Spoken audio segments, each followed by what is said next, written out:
So our next speaker is someone who was here at the beginning. When Newsgeist, so we're here, we're 10 years in, we were first looking at how this community was going to come together. Gilot was here. She was a champion of Ignite Talk. She is a champion Ignite talker. And is going to talk to us tonight about some ideas she's borrowed from a lot of other industries in terms of like psychology and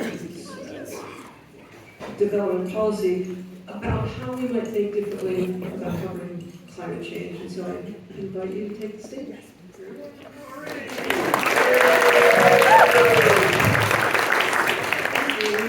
All right, so I'm Marie, and I'm going to share with you 5 ideas to elevate your climate journalism. Ideas borrowed from other disciplines like policy development and psychology.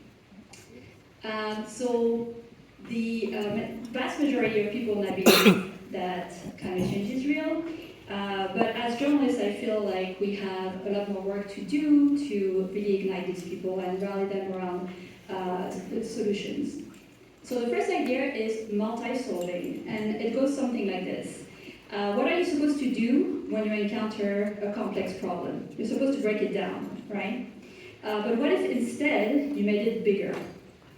It's called the Eisenhower principle, and he said, I can never solve a problem by trying to make it smaller. But if I make it big enough, I can begin to see the outlines of a solution. And you can see how this can apply to war very easily, but it can also apply to climate change.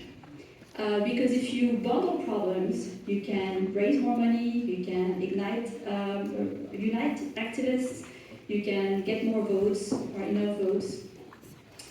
And an example of this in the US is the Inflation Reduction Act, which tackles issues of employment and justice as well as climate.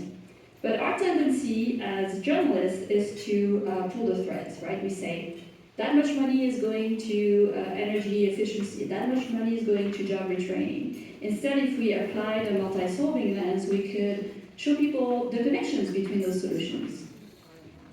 Next idea is the no-regret policy solution. And that's a policy that is meant to tackle climate change, but even if it doesn't do this, there are so many other benefits that there is no regret applying it.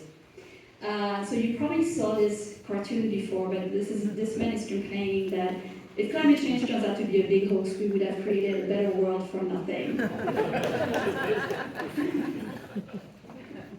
So I think it's particularly interesting tactic for journalists because it allows you to bypass skeptics and deniers and all the controversy and really focus on solutions that are going to make people's lives better.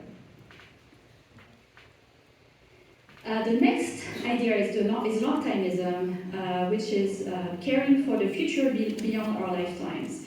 And like in the Ministry of the Future, the book, what if we considered future generations as part of our stakeholders? This is a real-life example. In Japan, they put on, these policymakers put on the robes of future citizens, and then they came up with policies that were much more transformative.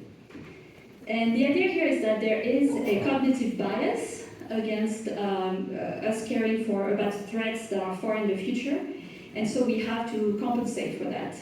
And that's where the chair comes in. An empty chair can represent, in a meeting, can represent the interests of future generations. It can be a persona if you're doing product work, or it could be a simple invocation. The chair can be in your head when you're writing and reporting about climate. And what about leaving an empty chair for non-human creatures and things? And the next idea is to end human exceptionalism. What if we consider the interests of nature in our reporting? How cool would it be to have your morning meetings around a conference table that look like this, to remind you of your connection with nature? And then finally, don't worry too much about being gloomy. I know the conventional wisdom is that bad news engenders anxiety, and anxiety engenders paralysis, but these kids are not paralyzed at all, and they get results. The idea here is that new studies show that a moderate amount of anxiety actually make people want to act against climate change. And in fact, Germans are particularly motivated by a little gloom and doom according to scientists. Yale recently found that what stopped climate anxiety from turning into depression was not good news, it was participating in climate action. So collective action was a buffer for anxiety. So in summary, we should highlight what is being done by governments, by organizations, by regular people. We should show connections between those solutions. We should remember our descendants, and we should save a seed for trees. Thank you.